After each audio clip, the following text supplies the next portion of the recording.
It was far more than a memorial for Charlie Kirk on Sunday at Cardinal Stadium in Arizona, which was packed to capacity with over 60,000 people in attendance, with reportedly well over 100,000 more who had shown up hoping to get inside but couldn't because it had already filled, who then gathered outside or at other venues. It was the conservative movement going supernova. It was the beginning of a Christian revival in America. I'll show you some of the highlights from some of the speakers, as well as some of the reactions from the libtards who continue to melt down over so many people caring about Charlie and believing the same things that he believes. But first, here is the most epic fail in the history of the internet. This demonic entity posted this shortly after Charlie's assassination. The best part of this whole goddamn thing is that he is not martyr material, so his death will mean nothing. It will activate no one. It will impact few. It's just great. That's how delusional these people are, and as you can imagine, she deleted her TikTok account and is probably in hiding. Also, most likely got fired from her job as well. Yes, it surely looks like it had no impact at all. It surely looks like nobody cared. It surely looks like it's not going to inspire millions of conservatives for countless generations in the future. And Turning Point USA is going to amplify its reach and its membership by 100-fold now. Tucker Carlson summed it up best at the memorial, drawing parallels between how the Jewish Pharisees 2,000 years ago tried to silence Jesus' message by having him killed. And we all know how that turned out. Ultimately, he was a Christian evangelist. And it actually reminds me of my favorite story ever. So it's about 2,000 years ago in Jerusalem, and Jesus shows up and he starts talking about the people in power, and he starts doing the worst thing that you can do, which is telling the truth about people, and they hate it, and they just go bonkers. They hate it, and they become obsessed with making him stop. This guy's got to stop talking. We've got to shut this guy up. And I can just sort of picture the scene in a lamplit room with a bunch of guys sitting around eating hummus, thinking about what do we do about this guy telling the truth about us? We must make him stop talking. And there's always one guy with the bright idea, and I can just hear him say, I've got an idea, why don't we just kill him? That'll shut him up. That'll fix the problem.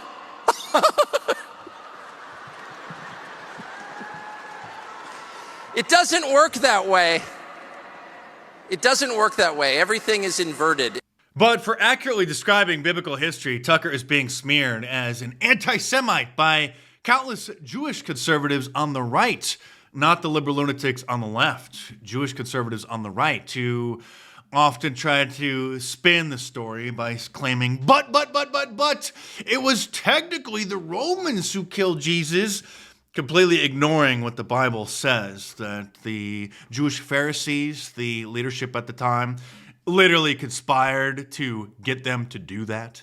Now, to be clear, I'm certainly not saying that the Jews, especially the ones living today, are responsible for Jesus' death. That's just as absurd as claiming that white people living today are responsible for slavery and bear some kind of a responsibility for that. But a certain group of people are very sensitive to that historical event. Stay tuned because there's plenty more to come in this video, but as I'm sure you can sense, you're not going to find another independent, politically incorrect media analyst like this anywhere else. The memorial brought President Trump and Elon Musk together side by side. You may recall they had been seriously beefing, with both of them throwing ridiculous accusations at one another, and Elon later responded to a photo of them sitting together saying, "For Charlie." The great Stephen Miller, the architect of President Trump's mass deportation agenda, was there and had this to say in part.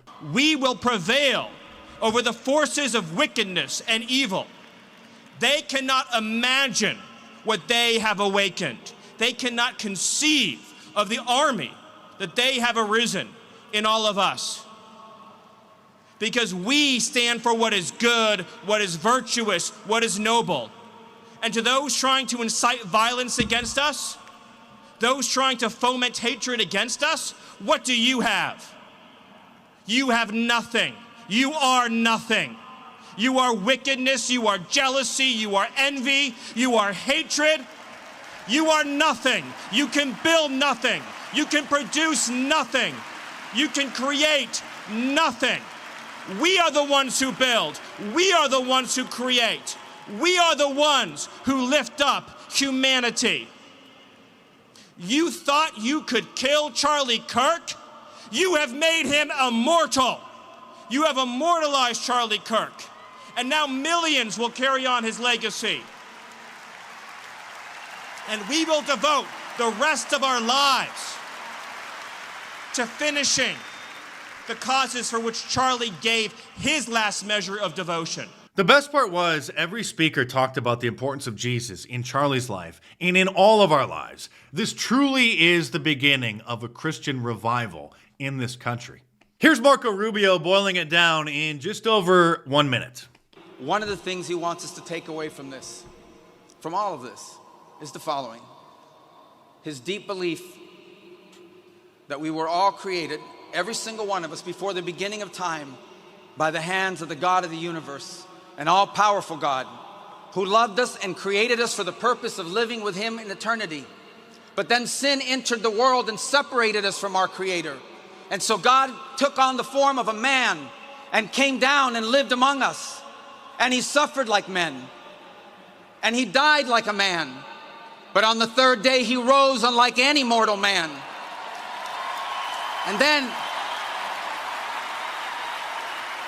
And to prove any doubters wrong, he ate with his disciples so they could see, and they touched his wounds.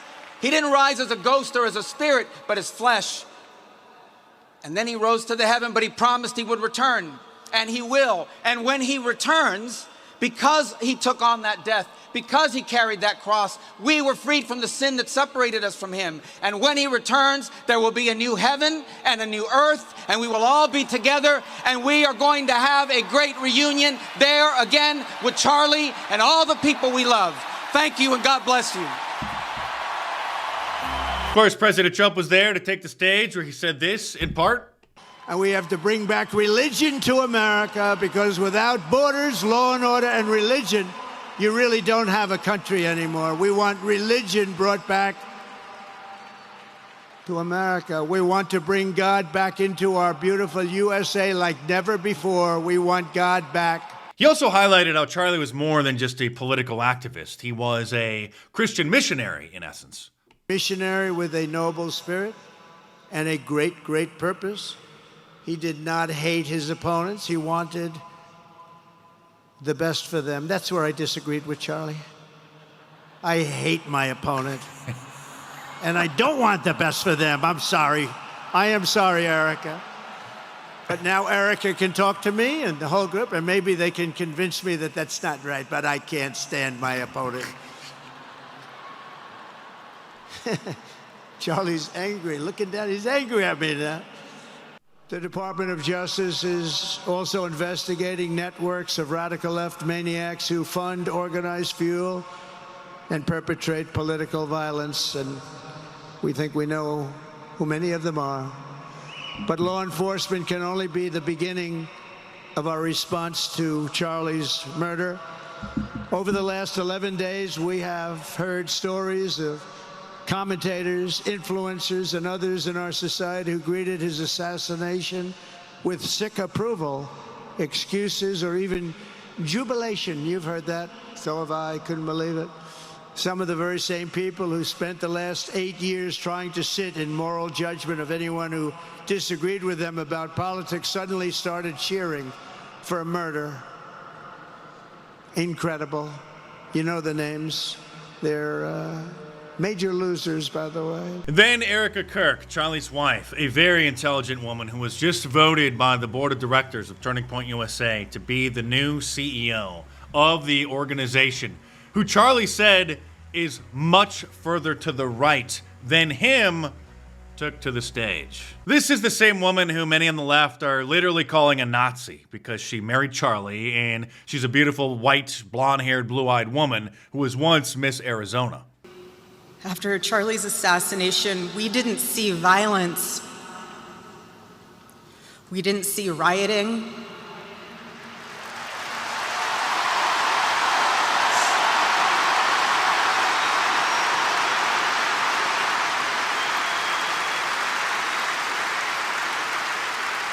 We didn't see revolution. Instead, we saw what my husband always prayed he would see in this country. We saw revival.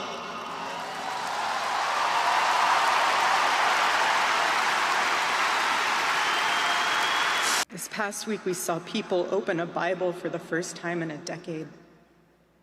We saw people pray for the first time since they were children. We saw people go to a church service for the first time in their entire lives.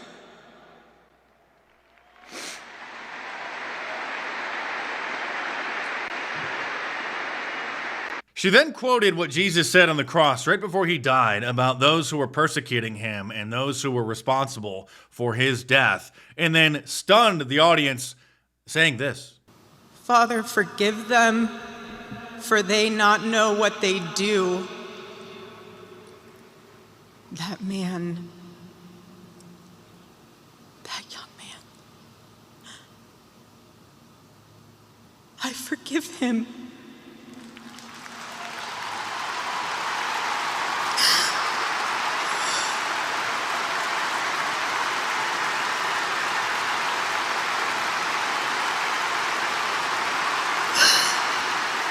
Now, that is the Christian thing to do. That's the toughest thing to do as a Christian, as a human, to forgive those who trespass against you, to turn the other cheek instead of carrying out an eye for an eye. And she deserves our utmost respect. She could have stood up there and called for war, called for vengeance. She has an army of people who would carry out whatever commands she gives. But instead, this is the route that she chose. And like Jesus said, our enemies don't know what they're doing, because anybody with half a brain, anybody with just a few brain cells, wouldn't be believing or doing the things that liberals are believing and doing. I doubt that many of them are even human anymore at this point. They've lost their souls. Here is one of the Krasenstein brothers, those gay, incestuous brothers from Twitter, from X. This is what it currently looks like outside the State Farm Stadium in Arizona for the Charlie Kirk Memorial at 5 a.m. Yeah, amazing. That's how people had to get there super early, just hoping to get a seat. Behind me, you see the lines. This year alone, there have been 11 school massacres, and not a single one had a major memorial at a large sports stadium in America. There have been a total of 515 lives taken over the last 22 years in school massacres, and not one resulted in a memorial in a major sports stadium with tens of thousands of people. They had memorials at the school. They had memorials at churches. It's a little bit different when someone dies in a political assassination, when they are one of the most famous political people in the world.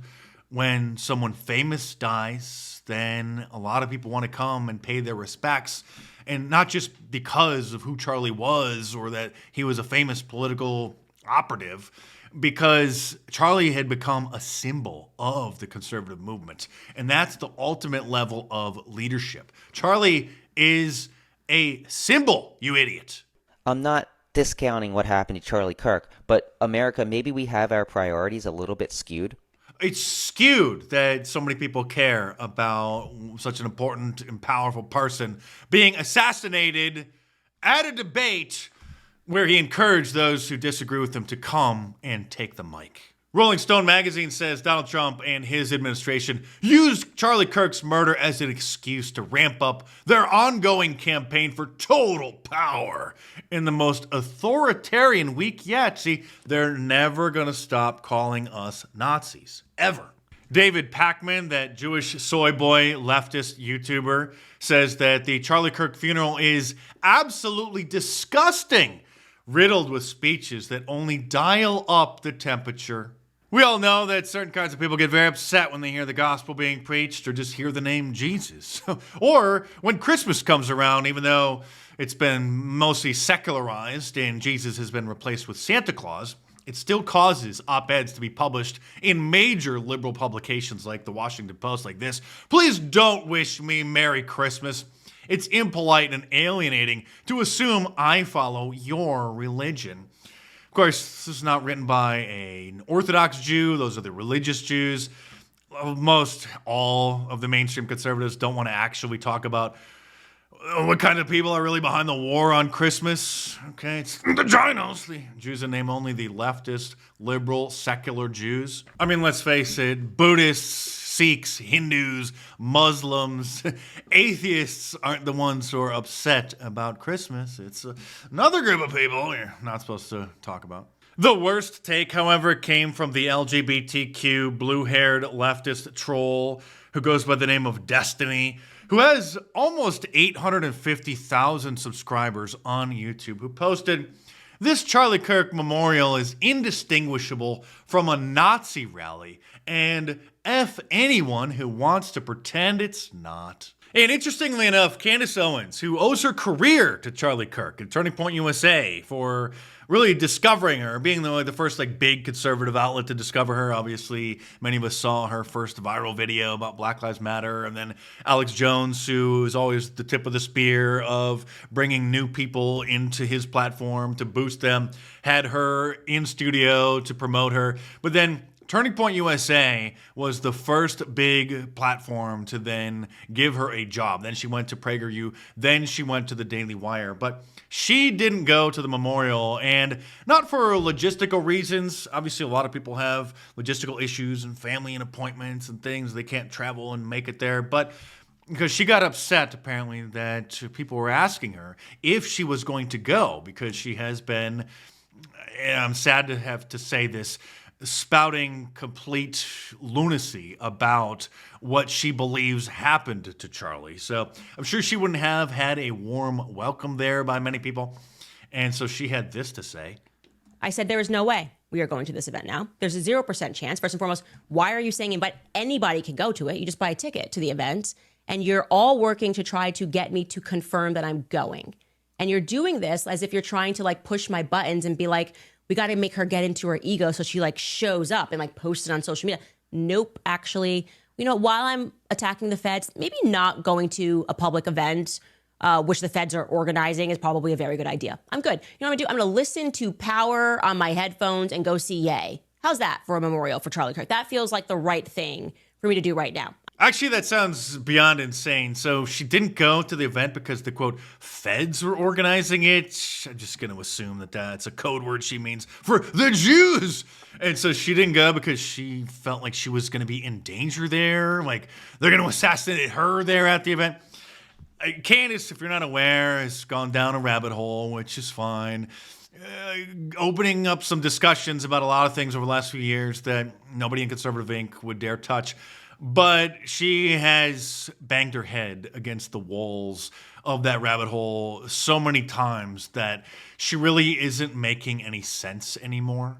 I would be willing to bet, and this is just an assumption, that Turning Point didn't reach out to her and offer her VIP access, which is what they did for all of the Turning Point people and all the VIP guests. And so she, if you're not aware, she's been just going completely off the rails. I might do a whole other video about it at another time. But don't worry, folks. Candace is going to solve Charlie Kirk's murder if you just go to her online store and buy some of her merch. It's very strange. Is there, are you being paid to lie? Or do you actually believe those lies? I don't know. She's talking about people who debunked one of her crazy conspiracy theories about how a bunch of Jews held an intervention for Charlie when it actually was an event that Charlie organized, and there was a bunch of different discussions there. And yes, we all know that Charlie started to have some sympathy for the Palestinian people, started souring on Benjamin Netanyahu, which has sparked these ridiculous, the Jews killed him conspiracy theory, which she has bought into hook, line, and sinker and has been promoting. But don't worry, she will get to the bottom of it if you just go and buy some of her merch. But all I know is that I'm not going to get distracted by them.